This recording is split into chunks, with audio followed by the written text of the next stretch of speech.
అయోధ్య రాముల వారిని తలుచుకోకుండా ఉండలేము. అలాగే అయోధ్య పూజా సామాగ్రి కూడా వాడకుండా ఉండలేము. అయోధ్య పూజా సామాగ్రి వాడండి, మీ పూజని పరిపూర్ణం చేసుకోండి. డీలర్షిప్, డిస్ట్రిబ్యూషన్, హోల్సేల్ కై సంప్రదించవలసిన నంబర్లు. ఆపరేషన్ గ్రేటర్ వ్యూహాత్మకంగా కాంగ్రెస్ అడుగులు. భాగ్యనగరంలో టీఆర్ఎస్ ఖాళీ, బీఆర్ఎస్ ఖాళీ. ఎమ్మెల్సీల తరహాలో మూకుమ్మడిగా కాంగ్రెస్ లోకి గ్రేటర్ బీఆర్ఎస్ ఎమ్మెల్యేలు.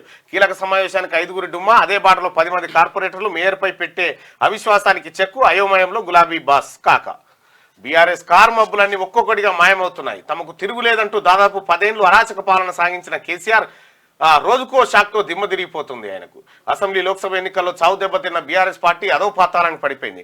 అయితే గ్రేటర్ హైదరాబాద్ పరిధిలో బలంగా ఉన్నామని జబ్బలు జరుచుకున్న కేసీఆర్ కాకకు బీఆర్ఎస్ ఎమ్మెల్యేలు ఊహించని షాక్ ఇవ్వబోతున్నారు. ఇప్పటికే 6గురు బీఆర్ఎస్ ఎమ్మెల్సీలు అనూహ్యంగా కాంగ్రెస్ కండువా కప్పుకొని షాక్ గ్రేటర్ బీఆర్ఎస్ ఎమ్మెల్యేలు 1-2 రోజుల్లో అదే తరహాలో షాక్ ఇవ్వబోతున్నారు.